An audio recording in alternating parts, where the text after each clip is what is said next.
자, 그리고 이제 오늘 지난주부터 준비했었는데 우종찬 기자, 김은 기자, 이동재 기자, 석방, 지식인 서명 136명을 확보해서 오늘 발표를 했습니다. 뭐 내용은 지난 한 거랑 큰 게 없는데 이제 언론에 이게 다 돌렸기 때문에 약간 좀 내용을 좀 간추려 왔습니다. 그리고 사실은 이제 이 이동재 기자 건으로 특히 이제 한동훈 검사가 들이받으면서 이슈가 돼서 이거를 언론 자유 문제로 이렇게 접근을 해야 되는데 지금 이 조중동이 그냥 갑자기 이 검찰들의 권력 싸움에 개입해가지고 검찰 내에서의 칼싸움으로 지금 변질돼 버렸어요. 그러면서 이동재 기자도 완전 사라져 버리지 않았습니까?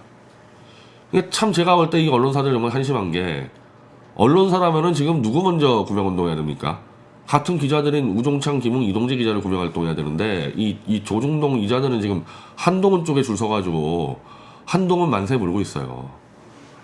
특히 지금 여기 우종찬 기자는 조선일보 출신이고 이동재 기자 어떻게 보면 채널A 출신인데도 같은 기자가 지금 감옥에 끌려갔는데 검사 만세, 그리고 막말로 이 한동훈이라는 자는 중앙지검 때 재구속과 관련 있는 자 아닙니까?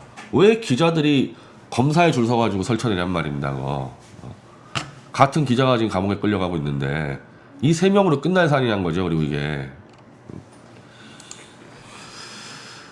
이 내용이야 제가 지난번에 설명한 그대로인데 다만 이제 우종찬 기자 문제만 다시 한번 좀 하면은 지금 이 세 명뿐이 아니죠. 이미 저까지 포함하면 4명이고 황현 대표까지 하면 5명이에요 지금. 현역 언론인들이 지금 마구잡이로 감옥에 끌려가고 있는 거예요. 이 우종찬 기자하고 이 이동재 기자는 같은 날 구속됐고, 그리고 우종찬, 김웅, 이동재의 공통점은 저까지 포함해서 손석희, 조국, 유시민이 건드렸다는 겁니다. 문재인 정권의 핵심 측근 혹은 상징적 인물을 건드렸다는 거예요. 그러면 지금 이 문재인의 검찰과 사법부가 보내는 콜은 문재인 정권을 건드리면, 그러니까 문재인 정권의 측근이나 상징적 인물을 건드리면 지금 대부분 다 진실을 말하다 감옥 갔어요. 설사 진실을 말하고 있더라도 감옥에 보내겠다는 공개 협박을 언론계 전체에 날리고 있는 거예요. 특히 사실 이 중에서 가장 심각한 문제가 우종찬 기자 건이죠. 조국과 김세윤 재판장, 최강욱, 지금 최강욱 오늘도 사고 쳤던데 이 박 대통령의 구속기간 만료를 앞두어서 셋이 함께 전역을 했다는 제보를 받았다는 사실을 방송에 공개했다는 이유로 구속을 시켰습니다. 1심 재판 이후에. 그러면은 제보를 받았는데 제보를 받았다는 사실조차 숨겨야 합니까? 자, 제보를 받은 다음에 당사자에게 다 주고 취재협조 공문을, 그리고 그 과정에서 최강욱과 이 김세용 간의 부적절한 통화 과정을 밝혀냈고, 이 최강욱은 조국과 김세윤 중간에서 왔다 갔다 했고, 이 굉장히 심각한 사건을 다 밝혀냈는데 그 밝혀냈다는 대가로 지금 감옥에 가게 된 거죠. 그래서 그 당시에 이 최강욱은 김세윤과 통화를 하고 나서 김세윤은 내가 잘 아는데 박근혜를 추가 구속시킬 것, 이렇게 장담을 하고, 특히 최강욱은 김세윤이 박근혜 구속 안 시키면 내가 죽여버릴 것, 이런 이 대통령 사건을 재판하는 재판장을 죽여버리겠다고 협박을 하고, 그 주위에 누구 있었냐? 이 최강욱 이런 말 떠들 때 바로 문재인 정권의 측근인 박주민 의원, 정봉주, 이런 문재인 친문 측근들 앞에서, 더군다나 이제 김세윤 대해서 마구잡이 떠드는데 김세윤은 깡이 없다, 그냥 한마디로 따라가는 자다, 이렇게 비하하면서. 그거 누가 밝혔냐? 우종찬 기자가 밝혔어요. 이 제보를 가지고 취재하다가 다 우종찬 기자가 밝혀낸 거예요, 따지면은. 그럼 그 밝혀낸 진실이 공익에 부합하는 진실인데, 단지 지금 저녁 식사 장소와 시간을 특정 못했다 해가지고 감옥까지 가둘 사안이라는 거죠.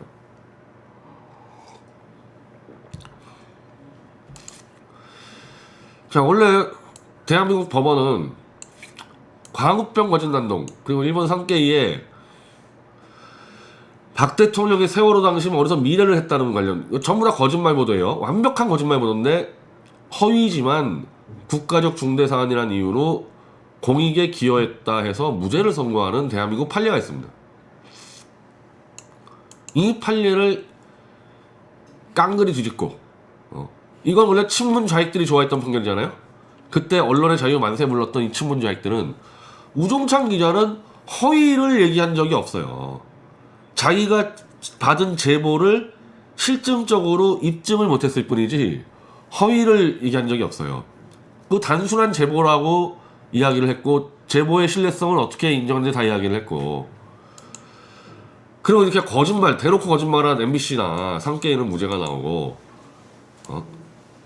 완벽하게 입증 못했지만은 상당히 심각한 문제가 있었다. 문재인과 이 문재인 정권과 이 김세윤 재판장 사이에 심각한 부적절한 통화가 있었다. 관계가 있었다. 이거를 밝힌 게 얼마나 큰 공익에 기여를 한 겁니까? 당시 MBC 광우병 난동은요 완전히 새빨간 거짓말이었어요. 이거 법원이 다 인정했습니다. 새빨간 거짓말이라는 거를. 소가 누워있어. 광우병이 아닌데 그냥 졸려서 누워있는데 광우병으로 쓰러진 소라고 거짓말했고요.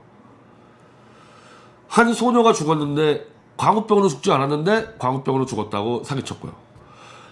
단 하나의 실체적 진실에 접근한 게 없는데 다 거짓말인데 그래도 어쨌든 국가적으로 이런 광우병 문제에 대해서 경고를 줬다는 그 기여도 하나로 무죄를 줬는데 그 우종찬 기자는 정권이 바뀌는 그 중요한 재판에서 뒤를 이은 정권과 재판부에 관해 부적절한 관계가 있을 수 있었다.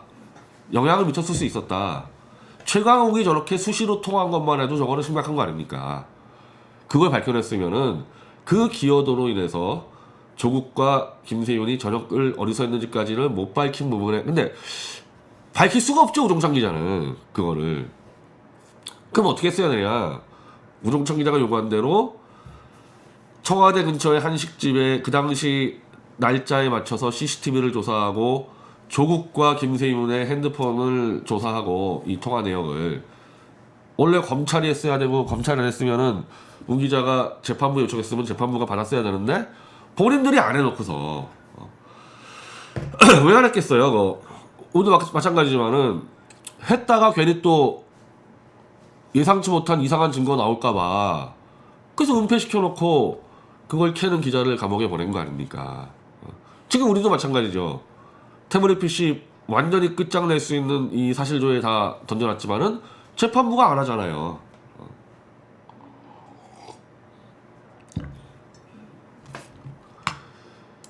결국 문재인이 장악한 사법부는 이 끈질긴 우종창을 구속시키지 않으면 박 대통령 1심 재판이 공정하게 진행되지 못했다는 점이 드러날까 두려워서 구속을 시킨 거죠.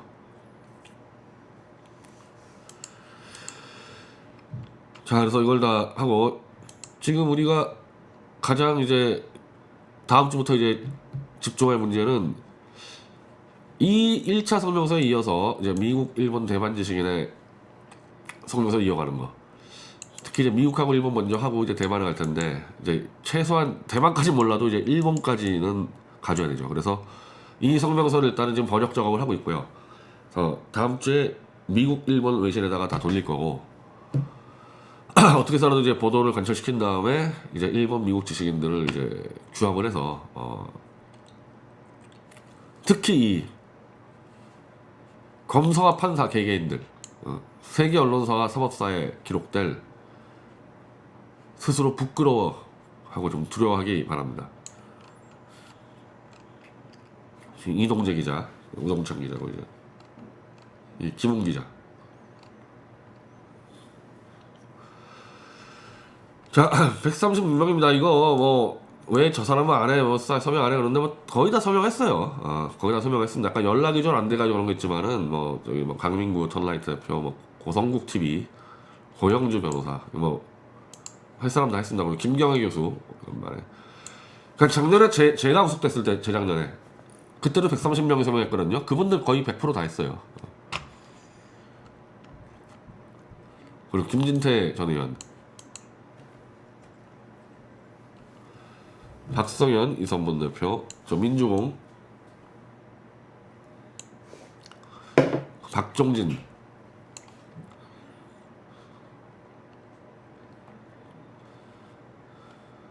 신혜식 뭐 아주 일찌감치했고,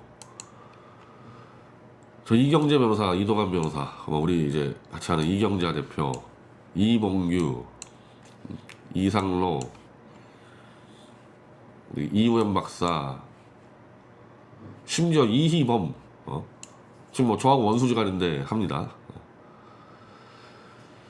그리고 이한방송 일찌감치했고요. 정광훈 목사, 지금 정광훈 목사는 지금 이 우종찬 기자 면에 들어가서 이 변호사비하고 이런 문제들을 다 재정적, 조직적 다 백업을 해주겠다. 근데 지금 이 일주일에 한 번밖에 안 되니까 이 면회를 못 잡고 있어요.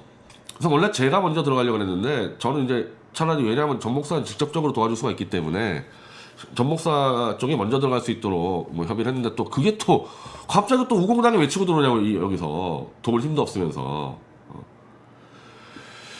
사실 현재 정광훈 목사가 지금 면회를 못 간 걸로 알고 있고, 다음 주에 지금 제가 접견을 들어가려고 그래요. 접견 들어가서 지금 상황이, 이동환 변호사가 들어가고 그 다음 주에 최명성 변호사가 들어가서 이 협의를 했는데, 뭐 제가 물론 사전에 이동환 변호사하고 최명성 변호사하고 다 설명을 했습니다. 지금 어떻게 해야 됐을 때.